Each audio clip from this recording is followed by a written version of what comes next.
Good morning to all of you મિત્રો. આજે આપણે ઓટોમોબાઈલ કમ્પોનન્ટ ડિઝાઇન સબ્જેક્ટમાં chapter number 5 design of IC એન્જિનમાં ડિઝાઇન ઓફ સિલિન્ડર અને સિલિન્ડર હેડ વિશે ચર્ચા કરીશું, કે જેની અંદર સિલિન્ડરની કઈ રીતે ડિઝાઇન કરવામાં આવે છે તેના વિશે આપણે જોઈશું.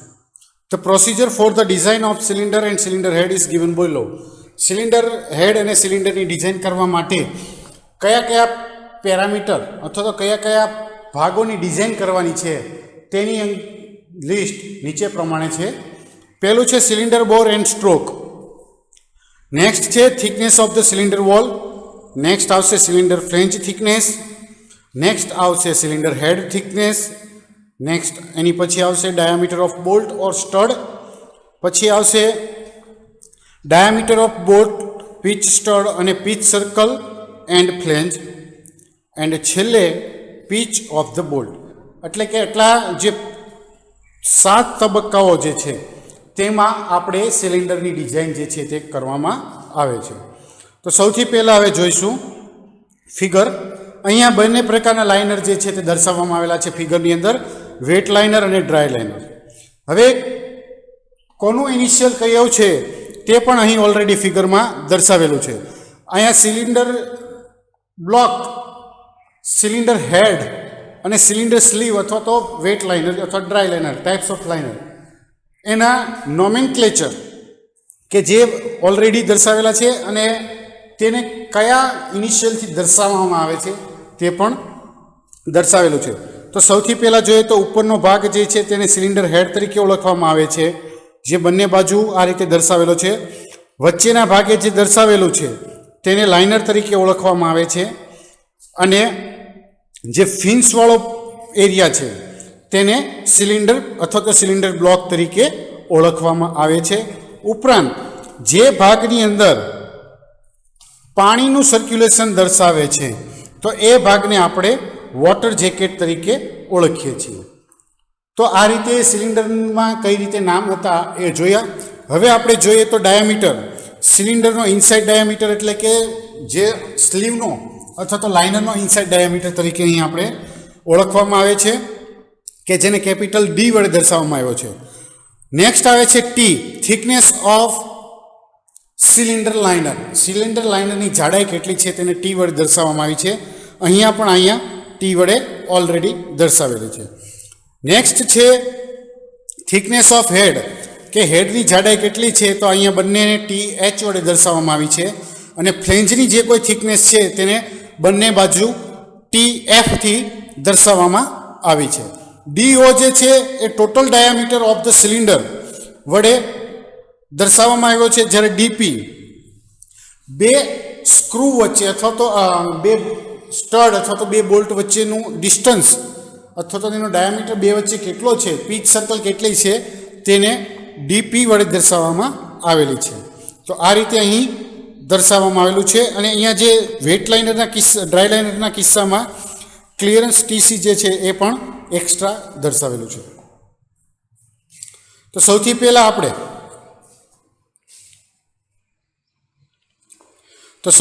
આપણે નંબર 1 જે છે સિલિન્ડર બોર અને સ્ટ્રોક કઈ રીતે ડિઝાઇન કરવામાં આવે છે તો તેના વિશે જોઈએ તો ઇન્ડિકેટેડ પાવર. ઇન્ડિકેટેડ પાવર સૌથી પહેલાંમાં શોધવામાં આવે છે, જ્યાં ઇન્ડિકેટેડ પાવરનું સૂત્ર IHP બરાબર P ઇન્ટુ સ્મોલ m, સફિક્સમાં છે small m, L capital A capital and એટલે કે પ્લાન તરીકે પણ આપણે બોલી શકીએ, ડિવાઇડેડ બાય 60,000. અને જે આપણને અહીંયા ઇન્ડિકેટેડ પાવર મળે છે તે કેમાં હોય છે? વોટમાં. જ્યાં બધા જે ઇનિશિયલ જે વાપર્યા છે એમાં જોવા જઈએ તો વેર PM is equal two indicated mean effective pressure is measure in newton upon millimetre square. એટલે કે ઇન્ડિકેટેડ મીન ઇફેક્ટિવ પ્રેશર જે છે તેને PM વડે અહીંયા દર્શાવવામાં આવ્યું છે, કે જેને ન્યૂટન અપોન મિલીમીટર સ્ક્વેરમાં માપવામાં આવે છે, અને તેની value 0.35 newton upon millimetre square લેવામાં આવે છે.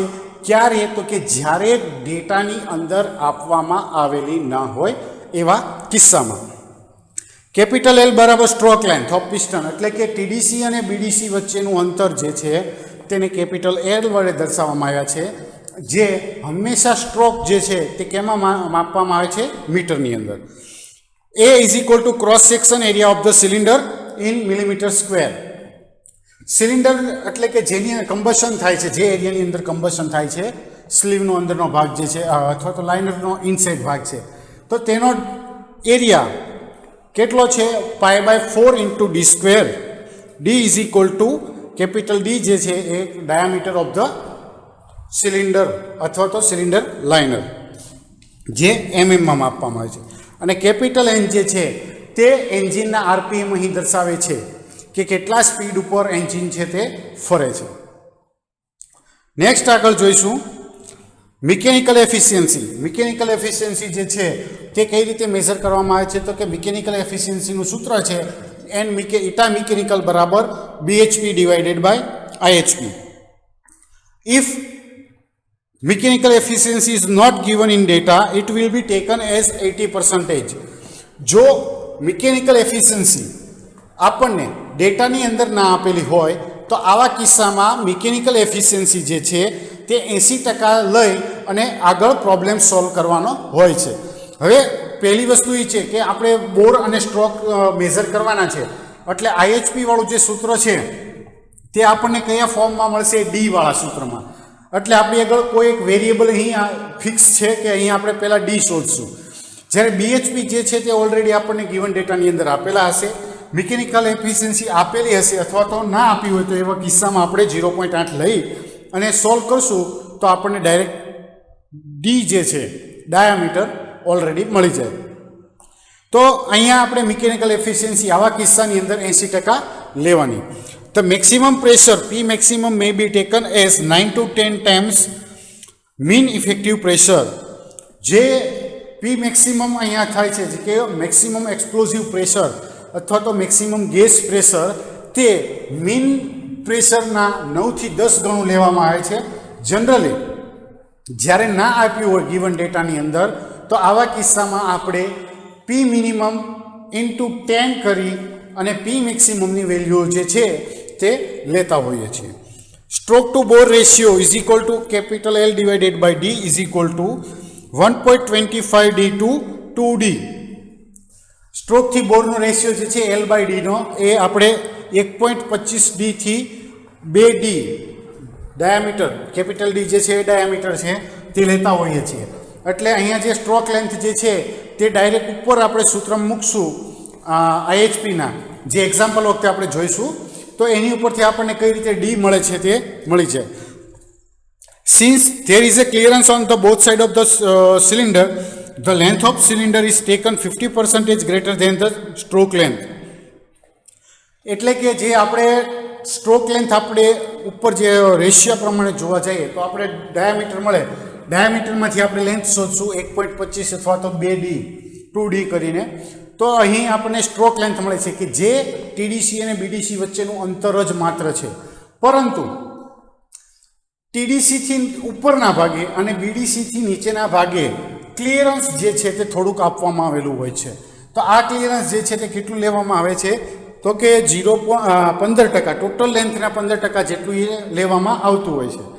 તો ટોટલ જે આપણો જે થાય છે લેન્થ ઓફ સિલિન્ડર એ જોવા જઈએ તો 1.15 ઇન્ટુ લેન્થ ઓફ સ્ટ્રોક, એટલે કે 100% આપણી જે સ્ટ્રોક લેન્થ છે એ ઉપરાંત બીજા એક્સ્ટ્રા 0.15%, એટલે કે 1.15 ગણી સ્ટ્રોક લેન્થ જે છે તે સિલિન્ડરનો લેન્થ તરીકે આપણે લઈ શકીએ છીએ. નેક્સ્ટ આવે છે thickness of the cylinder wall. Thickness of the cylinder wall એટલે કે સિલિન્ડર વોલની જાડાઈ કેટલી છે તે જે આપણે દર્શાવ્યું હતું ફિગરની અંદર આઈડેન્ટિફાઈ કરવાનું. The circumferential, longitudinal and radial stress induce in cylinder wall are given by. 3 અલગ અલગ પ્રકારના સ્ટ્રેસ જે છે તે સિલિન્ડરની અંદર પેદા થતા હોય છે કે જે અહીંયા બાજુમાં ફિગરની અંદર દર્શાવેલા છે. એક છે કે વર્ટિકલ સાઈડ જે છે, એક છે હોરિઝોન્ટલ સાઈડ છે, અને એક જે છે તેના એક્સિસ તરફ છે, સામેની તરફ, કે જેને અનુક્રમે સર્કમ્ફરન્શિયલ, લોન્જિટ્યુડિનલ એન્ડ રેડિયલ તરીકે દર્શાવવામાં આવેલા છે અહીં ફિગરની અંદર. તો સૌથી પહેલાં જોઈએ સર્કમ્ફરન્શિયલ સ્ટ્રેસનું સૂત્ર sigma C is equal to P maximum minus d divided by 2 into t. Next સૂત્ર છે sigma t is equal to p maximum minus d upon 4t, કે જે લોન્જિટ્યુડિનલ સ્ટ્રેસ માટે વાપર્યું છે. અને રેડિયલ માટે વાપરવામાં આવે છે sigma R is equal to minus P maximum. આ પી મેક્સિમમ અહીં એ લીધેલો છે કે જે આપણે 9 to 10 ટાઈમ પી મીન તરીકે પણ વાપરી શકતા, જે ગણતરી કરી એ જ અહીંયા છે. The resultant stress induce in cylinder wall is given by. આ ત્રણેય જે સ્ટ્રેસ છે તેનું રિઝલ્ટન્ટ આપણને કેટલું મળે છે તો કે સિગ્મા આર, કેપિટલ આર જે છે રિઝલ્ટન્ટ માટે કેપિટલ રાખ્યું છે, જ્યારે રેડિયલ સ્ટ્રેસ માટે આપણે સ્મોલ આરનો ઉપયોગ કરીએ છીએ. એ બંને વસ્તુ અહીંયા ખાસ ધ્યાનમાં લેવી જરૂરી છે. તો sigma R is equal to એટલે કે સિગ્મા રિઝલ્ટન્ટ સ્ટ્રેસ બરાબર sigma C minus V in bracket sigma R plus sigma T. તો આપણને અહીંયા રિઝલ્ટન્ટ સ્ટ્રેસ જે છે તે મળી શકે છે. બીજી એક મેથડ જે છે એમાં જોવા જઈએ તો આગળ વધીએ એમાં, according to maximum principal stress theory, the maximum principal stress induce in cylinder wall is given by sigma C is equal to P max into T divided by 2t. So when we take the value different, we can find out the value of t. So the t is equal to p max into d divided by 2 into sigma c. એટલે કે maximum principal stress થિયરીના આધારે આપણે જોવા જઈએ તો સિલિન્ડરની અંદર maximum principal stress જે છે તે પેદા થાય છે, કે જે સિગ્મા સી બરાબર P maximum into D divided by 2 into T વડે દર્શાવવામાં આવે છે મેક્સિમમ પ્રિન્સિપલ સ્ટ્રેસ થિયરી પ્રમાણે. હવે જો ટીને સૂત્રનો કરતા કરીએ તો પી મેક્સ ઇન્ટુ ડી જે છે તે ઉપર આમનામ રહે છે. ટી જે છે પોતે જગ્યા બદલે અને પોતાની જગ્યાએ સિગ્મા સીને મૂકે, એટલે આપણને ટીનું સૂત્ર અહીંયા મળે છે P max into D divided by 2 into sigma C. અને આ સૂત્રની મદદથી આપણે સિલિન્ડર વોલની થિકનેસ શોધી શકીએ છીએ. એક બીજી મેથડ જે છે તે અહીં નીચે દર્શાવેલી છે ઓર કરીને, જેમાં જોવા જાય તો અહીંયા એક સિલિન્ડર જે છે તેનો ટોપ વ્યૂ દર્શાવેલો છે કે એનો ડાયામીટર ડી, થિકનેસ કેટલી છે તો કે ટી, અને સ્પ્લિટ રેન્જની અંદર કઈ રીતે દર્શાવવામાં આવ્યું છે એ એની બાજુની ફિગરમાં પણ ઓલરેડી દર્શાવેલું છે. સૂત્ર પ્રમાણે જોવા જઈએ તો pressure is equal to force upon area. ફોર્સને આપણે સૂત્રનો કરતા કરીએ તો પ્રેશર ઇન્ટુ એરિયા એનું સૂત્ર થાય, અને એરિયાને આપણે જો એરિયાનું જે વેલ્યુ મૂકીએ તો F is equal to P into D into L. આ રીતે આપણને એફનું એક સૂત્ર મળે છે. નેક્સ્ટ હવે જોઈએ સિગ્મા સી. સિગ્મા સી એટલે કોમ્પ્રેસિવ સ્ટ્રેસ. કોમ્પ્રેસિવ સ્ટ્રેસ આપણે કઈ રીતે વ્યાખ્યાયિત કરીએ છીએ કે જ્યારે કોમ્પ્રેસિવ સ્ટ્રેસ પેદા થાય તો તે દરમિયાન જે એરિયાનું ઘટે છે અને ફોર્સ લાગે છે તો તેના આધારે આપણે ગણતરી કરીએ છીએ. તો sigma C is equal to F upon A. ફરીથી અહીંયા આપણે એફને સૂત્રનો કરતા કરીએ તો F is equal to A into sigma C થાય, અને ટોટલ એની જે એરિયાની વેલ્યુ મૂકીએ બાજુની જે ફિગર હતી એના ઉપરથી તો sigma C into L into 2t is equal to F. આને નંબર 2 આપીએ. બંને ઇક્વેશનની અંદર આપણે સૂત્રનો કરતા એફને રાખ્યો છે, તો બંનેને જો સરખાવવામાં આવે તો પહેલા સૂત્રમાં છે P into D into L બરાબર sigma C into L into 2t. બંને બાજુથી એલને આપણે લેપ્સ કરીએ તો ટી બરાબર P minus D, P into D divided by 2 into sigma C. એટલે કે જે આપણે ઉપર ટીનું સૂત્ર શોધ્યું હતું એ જ સૂત્ર આપણે આ રીતે પણ અલગથી મેળવી શકીએ. નેક્સ્ટ આવે છે આગળ, the cylinder wall thickness is given by T is equal to P max into D divided by 2 into sigma C plus C. જે સી જે છે તે અલગ અલગ વેલ્યુ છે જેને રિબોરિંગ વેલ્યુ કહેવામાં આવે છે. હવે સિલિન્ડર બ્લોકની અંદર કન્ટિન્યુઅસ વર્કિંગ સાયકલ જે છે તે પિસ્ટનની મુવમેન્ટને કારણે ઘસારો થાય છે. તો આવા કિસ્સામાં અમુક ઘસારા પછી રિબોરિંગ કરવાનું પણ સંભવ બને છે. એટલે સિલિન્ડર જે છે તે લાંબો સમય આપણે કામ કરાવી શકીએ સિલિન્ડર પાસે.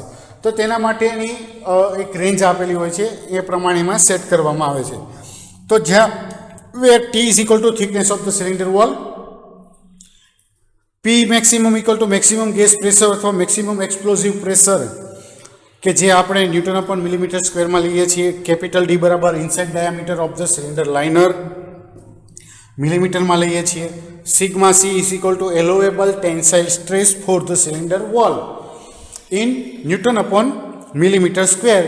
Generally we can take the value of sigma c is equal to 35 to 100 megapascal.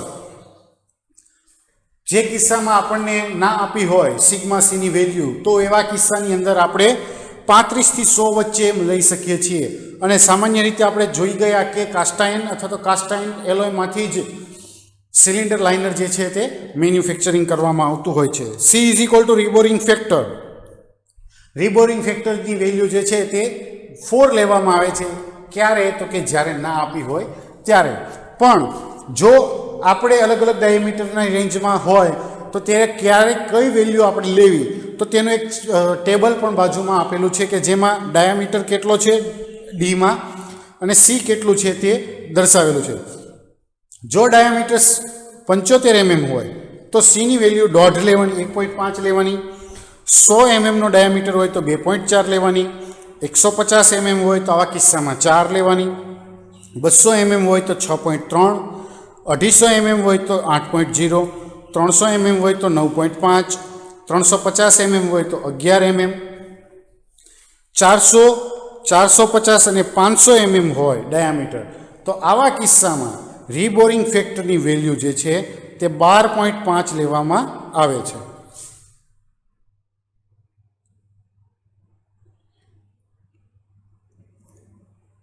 Next હવે જોઈએ તો the thickness of cylinder wall usually very from 4.5 mm to 25 mm or more depending upon the size of cylinder. The thickness of the cylinder wall may also be obtained from the following imperial relation. જો thickness cylinder વોલની thickness સામાન્ય રીતે 4.5 થી 25 mm અથવા તો તેના કરતાં વધારે, જે સિલિન્ડર કયા પ્રકારનું છે તેના ઉપર આધાર રાખે છે. એટલા માટે સિલિન્ડર વોલની થિકનેસ શોધવા માટે ઇમ્પિરિયલ ઇક્વેશનની મદદથી શોધવું હોય તો એ સૂત્ર છે T is equal two 0.045 D plus 1.6 millimetre. આ સૂત્રની મદદથી પણ ડાયરેક્ટ સિલિન્ડર વોલની થિકનેસ જે છે તે શોધી શકાય છે. The other empirical relation are as follow. બીજા જે છે તે એમાં જોવા જઈએ તો the thickness of the dry liner જો એન્જિનની અંદર વાપરવામાં આવ્યું હોય તો એવા એન્જિન માટે થિકનેસ છે T is equal to 0.03 D to 0.035 D, જ્યાં ડી ઇઝ ઇક્વલ ટુ આપણો ડાયામીટર જે સિલિન્ડરનો છે તે લેવાનો હોય છે. નેક્સ્ટ આગળ વધશે the thickness of water jacket wall. Water jacket wall એટલે કે કયા કિસ્સામાં વેટ લાઇનરના કિસ્સામાં થિકનેસ જોતી હોય તો T is equal to 0.032 capital D plus 1.6 mm. જ્યાં તેને મોટા સિલિન્ડરમાં T જોતો હોય તો T divided by 3 for big cylinder and 3T divided by 4 is equal for smaller cylinder. આ રીતે પણ તે અહીં ગણતરી કરવાની રહેતી હોય છે. The water space between the outer cylinder wall and inner water jacket wall is equal to 10 mm for the 75 mm cylinder to 75 mm for 750 mm cylinder or 0.08 D plus 6.5 mm. એટલે કે આ બંનેમાંથી કોઈ પણ એક લેવાય છે. 75 mm સિલિન્ડર ડાયામીટર હોય થી 750 mm ડાયામીટરના સિલિન્ડર માટે 10 mm થી 75 mm ની વચ્ચે આ થિકનેસ જે છે સ્પેસ એ લેવામાં આવે છે. અથવા તો સૂત્રની મદદથી જોવા જઈએ તો 0.08 ડી પ્લસ 6.5 mm તરીકે પણ ઉપયોગ કરી શકીએ છીએ. Diameter of bolt or stud. Bolt અને સ્ટડનો ડાયામીટર કેટલો છે તે મેઝર કરવા માટે જોઈએ તો load due to gas pressure is taken by the bolt or nut. Gas pressure એટલે કે જે અંદર ગેસ પ્રેશર ક્રિએટ થાય છે તેના આધારે બોલ્ટ ઉપર લોડ આવે છે. Material use for the stud are nickel steel or nickel chromium steel. સામાન્ય રીતે બોલ્ટ માટે આપણે કયું મટીરિયલ વાપરીએ છીએ તો કે નિકલ ક્રોમિયમ અથવા nickel steel. Diameter of bolt can be determined by, diameter bolt માપવા માટે સૂત્ર જોવા જઈએ તો π/4 d² ઇન્ટુ પી મેક્સ જે મેક્સિમમ ગેસ પ્રેશર છે is equal to n into π/4 dc² into sigma TB. અહીંયા π/4 d² ઇન્ટુ પી મેક્સ એ કોનું છે? સિલિન્ડરનું. જ્યારે n into π/4 dc² into sigma B જે છે એ લોડ ઓન બોલ્ટ, જ્યારે પેલું જે છે તો કે load on maximum gas pressure acting on cylinder, જ્યારે અહીંયા બીજું જે છે n વાળું એ maximum gas pressure acting on bolt. તો આ બંને વચ્ચેની સરખામણી કરવા જાય તો π/4 નીકળી જશે. ડીસી જે છે એ core diameter of the bolt છે, તો ડીસીને સૂત્રનો કરતા કરીએ. ડી જે છે ડીસી બરાબર ડી ઇન્ટુ બ્રેકેટમાં P maximum divided by n into sigma TB. જે સિગ્મા ટીબીની વેલ્યુ જે છે તે બોલ્ટનો સ્ટ્રેસ કેટલો છે તે દર્શાવે છે. n જે છે તે નંબર ઓફ બોલ્ટની સંખ્યા દર્શાવે છે.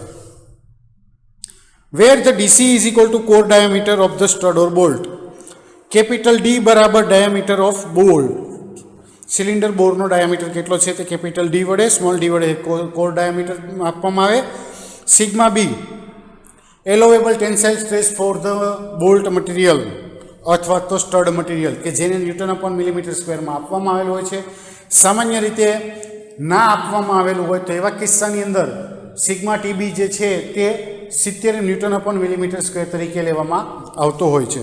હવે નંબર ઓફ બોલ્ટની સંખ્યા જે છે એને n વડે આઈડેન્ટિફાઈ કરવામાં આવી, પણ કેટલી સંખ્યા જે છે તે શોધવા માટેનું સૂત્ર છે n is equal to capital D divided by 100 plus 4 to capital D divided by 50 plus 4. આ બે સૂત્રની મદદથી તેની સંખ્યા કેટલી છે તે ફાઇન્ડ આઉટ કરવા માટે એક રેન્જ મળે છે, અને આ રેન્જ ઉપરથી આપણે નંબર ઓફ બોલ્ટ કેટલા જોઈશે અથવા તો નંબર ઓફ સ્ટડ કેટલા જોઈશે તે નક્કી કરી શકીએ છીએ. ડીસી બરાબર nominal diameter of the stud or bolt, કે જેમાં ડી ઇઝ ઇક્વલ ટુ સૂત્ર મળશે D is equal to DC divided by 0.84. તો ડાયામીટર જે છે તે પીચ સ્ટડ અથવા તો બોલ્ટનો શોધવા માટે D is equal to DC divided by 0.84 કરીએ એટલે આપણને ફાઇનલી ડાયામીટર જે છે તે મળે છે.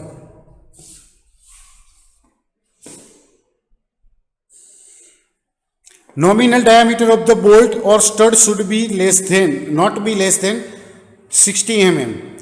સામાન્ય રીતે બોલ્ટનો ડાયામીટર અથવા તો સ્ટડનો ડાયામીટર 16 mm કરતાં ઓછો ના હોવો જોઈએ. The diameter of bolt or stud pitch circle and flange,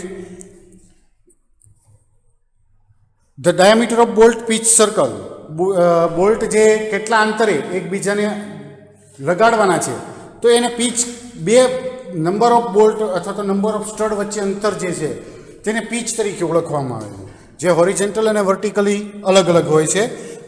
તો ડીપી બરાબર કેપિટલ ડી પ્લસ 3D જે છે કેપિટલ ડી ઓલરેડી આપણને ગિવન ડેટાની અંદર સિલિન્ડર બોર ડાયામીટર આપેલો હોય છે, જ્યારે સ્મોલ ડી જે છે તે આપણે બોલ્ટ અથવા તો સ્ટડનો જે ડાયામીટર ઉપર શોધ્યો ડીસી ડિવાઇડેડ બાય 0.84 તરીકે તે અહીં લેવામાં આવે છે. The outside diameter of the flange or cylinder head અથવા ફ્લેન્જનો આઉટસાઇડ ડાયામીટર જે છે તે શોધવા માટે સૂત્ર છે ડીઓ બરાબર capital D plus 2DP plus 12 mm. એટલે કે જે ડાયામીટર જે છે તે ઓલરેડી ડાયામીટર ઉપરાંત બે બોલ્ટ જે છે બંને બાજુ લાગેલા છે તો તેનો સિલિન્ડરથી કેટલું અંતર છે તે અને બંને બાજુના માર્જિનમાં એક્સ્ટ્રા 12 mm આટલું આપણે હોય તો આવા કિસ્સામાં આપણે આઉટસાઇડ ડાયામીટર ફ્લેન્જનો શોધી શકીએ છીએ. In order to make leak proof joint the pitch stud or bolt should be lies between. Leak proof joint માટે જે આપણે પી ઉપર મેઝરમેન્ટ કર્યું છે પીચ ઓફ સ્ટડ તે આ જે બે વેલ્યુ જે છે તેની વચ્ચેનું રહેવું જોઈએ. તો તેમાં જે મેક્સિમમ લીકેજ પ્રૂફ જોઈન્ટ માટે જે છે તેનું સૂત્ર છે 28.5 ઇન્ટુ સ્ક્વેર રૂટ ડીપી, જ્યારે મિનિમમ લીક પ્રૂફ જોઈન્ટ માટેનું સૂત્ર છે 90 અંડર રૂટ ડીપી. હવે આ બંને સૂત્રની મદદથી જે ડીપી આપણે ઉપર શોધ્યું તે અહીં મૂકશું તો તેની એક આપણને રેન્જ મળે છે, બે અલગ અલગ વેલ્યુ મળે છે અને આ બે વેલ્યુની વચ્ચેની વેલ્યુ જો આપણે ઉપર ફાઇન્ડ આઉટ કરેલા ડીપીની પીચ સર્કલની હોય તો આવા કિસ્સામાં આપણી ડિઝાઇન જે છે તે લીકેજ પ્રૂફ જોઈન્ટ આપણને પ્રોવાઈડ કરે છે. તો મિત્રો આ રીત હતી આપણે ડિઝાઇન ઓફ સિલિન્ડર અને સિલિન્ડર હેડ. નેક્સ્ટ લેક્ચરની અંદર હવે આપણે એક્ઝામ્પલ એના સોલ્વ કરશું.